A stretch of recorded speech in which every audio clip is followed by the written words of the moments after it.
ওরে বন্ধু, এতদিন পরে যে তোকে খুঁজে পাবো আমি আসলে বিশ্বাস কর, ভাবতেই পারছি না। এই গ্রাজুয়েশন শেষ করার পরে সবাই চাকরির উদ্দেশ্যে যে যেখানে পেরেছি সেখানে চলে গিয়েছি। ব্যস্ততার কারণে আর যোগাযোগ করা হয়ে ওঠেনি। আজকে এত বছর পরে তোকে দেখে আবার সে পুরোনো লাইফের কথা মনে পড়ে গেল। তা বন্ধু, তোমার কি খবর, বলো বলো। আলহামদুলিল্লাহ বন্ধু, আল্লাহর রহমতে ভালোই চলে যাচ্ছে। তারপর বল, তোর কি খবর? এখন কোথায় আছিস, কি করছিস? আমি একটা আইটি ফার্মের সাথে যুক্ত আছি। ওখানেই জব করছি আজ দীর্ঘ 12 বছর।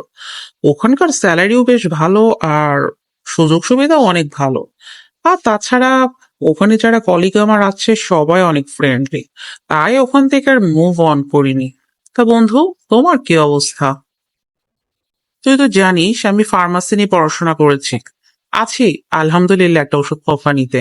ভালোই। আমিও ওখানে দীর্ঘ 8 বছর চাকরি করছি। ওখানকার কলিগরা আসলে অনেক ফ্রেন্ডলি। তারপরে বল, ভাবি, বাচ্চারা সবাই কেমন আছে? আলহামদুলিল্লাহ, তোর ভাবি ভালোই আছে। আর বাচ্চারাও ভালো আছে। আমার এক ছেলে এক মেয়ে। মেয়ে ক্লাস 5-এ পড়ে আর ছেলে ক্লাস 2-তে পড়ে। তারপর বল, তোর কি খবর? ভাবি, বাচ্চারা কেমন কি আছে? একদিন চলে আয় না সবাইকে নিয়ে আমার বাসায়। আমি দোস্ত এখনো বিয়ে করিনি। ওই বেটা, কি বলিস? এখনো বিয়ে করস নাই মানে? বয়স কত চলতেছে তোর? তোর আর আমার বয়স তো সেম। আমার বয়সে তো 40 চলতেছে। তোরও তো সেই তুলনায় বয়স 40। 40 বছর হয়ে গেল, তুই এখনো বিয়ে করিসনি? কিরে বেটা, কি সমস্যা বুঝলো বলতো? আর বন্ধু, সেই দুঃখের কথা আর বলো না। কেন যে বিয়েটা এখনো হয়নি সেটা আমি নিজেও জানি না। তবে তুমি তো জানোই আমার কোনো মেয়ের সাথে অ্যাফেয়ার নেই। আর এগুলো আমি পছন্দও করি না। বাসা থেকে যেসব মেয়ে দেখছে 17-18 বছরের মেয়ে, তুমি বলো, আমি 40 বছরের একজন পুরুষের 17-18 বছরের একটা বাচ্চা মেয়েকে কিভাবে বিয়ে করি? আর সে কি সংসারে কোনো অ্যাডভাইস দিয়ে আমাকে হেল্প করতে পারবে? তার তো সবকিছুতেই এখন বাচ্চামি ভাব থাকবে। কি বলো বন্ধু, বাসা থেকে 17-18 বছরের মেয়ে দেখছে, এইটা কেমন কথা? মানলাম আঙ্কেল আন্টি, তারা গ্রামের মানুষ, গ্রামের চিন্তা চেতনায় বড় হয়েছে, বৃদ্ধ হয়েছে। কিন্তু তাই বলে 17-18 বছরের একটা মেয়ের সাথে 40 বছরের পুরুষের কিভাবে বিয়ে হয়? এখন কি সে আদি যুগ আছে নাকি? এখন তো মডার্ন যুগ। তোর তো মিনিমাম 30 প্লাস এমন কোনো মেয়ে দরকার। বন্ধু, এগুলো এখন বাসায় কে বোঝাবে বল? আমি তো কোনো কথা বাসায় বলতেই পারি না। আর 30 প্লাস মেয়ের কথা বলছিস? তাদের হিসাবে 30 প্লাস মেয়ে হচ্ছে বুড়ি। এদের বাচ্চা কাচ্চা হবে না, এদের নানান রকম সমস্যা। তার থেকে 17-18 বছরের মেয়ে বিয়ে করা ভালো। কিন্তু বিশ্বাস কর, আমি 17-18 বছরের মেয়েকে বিয়ে করতেই চাইছি না। না না বন্ধু, খবরদার না, খবরদার, তুমি 17-18 বছরের কোনো মেয়েকে বিয়ে করবে না। এরা এখনো বাচ্চা। এদের সংসার সম্পর্কে কোনো ধারণাই থাকে না। কেন, আমি যখন বিয়ে করি তখন আমার বয়স ছিল 33, আমার ওয়াইফের বয়স ছিল 30। আমরা কি ভালো নেই? আমরা কি ভালো নেই বল? আমরা অবশ্যই ভালো আছি, ইনশাআল্লাহ সামনেও থাকবো। আমার সুখী সংসার, সুখী পরিবার। তুই যদি বিয়ে করিস অবশ্যই 30 প্লাস মেয়েকে বিয়ে করবি। ভুলেও 17-18 বছরের মেয়েকে বিয়ে করে এই 2 দিনের লোক হাসানোর কোনো প্রয়োজন নেই।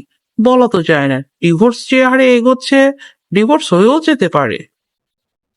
এই কারণেই বন্ধু বিয়েটা আমি করতে চাইছি না, কারণ আমার মেন্টালিটির সাথে চাওয়া পাওয়ার সাথে কোনো কিছুই তো ওই মেয়ের মিল হবে না। শুধু শুধু বিয়ে করে লাভটা কি? দুইজন দুই মেরুর মানুষ হয়ে যাব, সংসারেও শান্তি থাকবে না। হ্যাঁ বন্ধু, বুঝতে পারছি তুমি অনেক কঠিন সমস্যার মধ্যে আছো। চিন্তা করো না বন্ধু, সব ঠিক হয়ে যাবে। তবে তুমি তোমার এই কনসেপ্টটা আঙ্কেল আন্টিকে বোঝানোর চেষ্টা করো। এখন আর সে আদি যুগ নেই যে অল্প বয়সী মেয়ে বিয়ে করতে হবে। এখন যথেষ্ট আমরা ম্যাচুর, পরিবেশ পরিস্থিতি সম্পর্কে বুঝি। তাই ভুলেও কখনো 17-18 বছরের মেয়েকে বিয়ে করতে যেও না। পরে হিতে বিপরীত হয়ে যাবে। হ্যাঁ বন্ধু, আমিও তাই ডিসিশন নিয়েছি। দুনিয়ার এ প্রান্ত থেকে ও প্রান্ত যাই হয়ে যাক না কেন, 17-18 বছরের মেয়েকে কোনোদিনও বিয়ে করব না। 30 প্লাস বয়সী এরকম মেয়েকে আমি বিয়ে করতে চাচ্ছি, এবং এটাই আমি করব। দরকার হলে লড়ে যাব।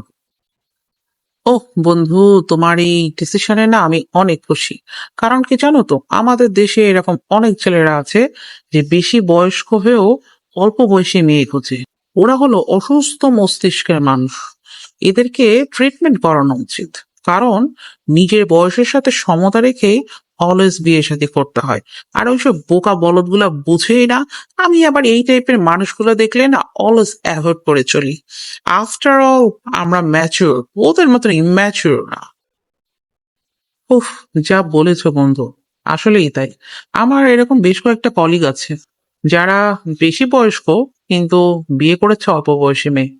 ফলশ্রুতিতে সংসারে কত রকমের সমস্যা দেখা দিচ্ছে সেটা তো আমি জানি।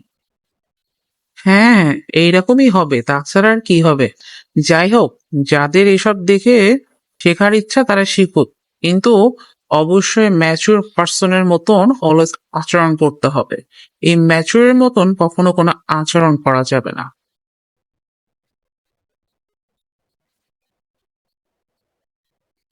ওকে দোস্ত, ভালো থাকিস আর কন্টাক্টে থাকিস। পরে আবার এক সময় বসে জমিয়ে আড্ডা দেওয়া যাবে। আজকে তাহলে আসি, আমার একটু তাড়া আছে। ভালো থাকিস। হ্যাঁ বন্ধু, তুইও ভালো থাকিস। আর শোন, সময় পেলে কিন্তু অবশ্যই বাসায় চলে আসবি, জমিয়ে আড্ডা দেওয়া যাবে। আমার ওয়াইফ আর বাচ্চাদের সাথেও তোকে মিট করিয়ে দিব। আর চিন্তা করিস না, ভালো কিছুই হবে ইনশাল্লাহ, আশা করি। একটা কথা মনে রাখবি, আল্লাহ যা করে মানুষের ভালোর জন্য করে। আল্লাহর উপরে বিশ্বাস রাখ, সব ঠিক হয়ে যাবে। ইনশাআল্লাহ বন্ধু, তাই হবে। আল্লাহ যেন তোর দোয়া কবুল করে নেয়। আমিন। সুম্মা আমিন বন্ধু। চল তাহলে আজ উঠি। হ্যাঁ চল বন্ধু, ওঠা যাক।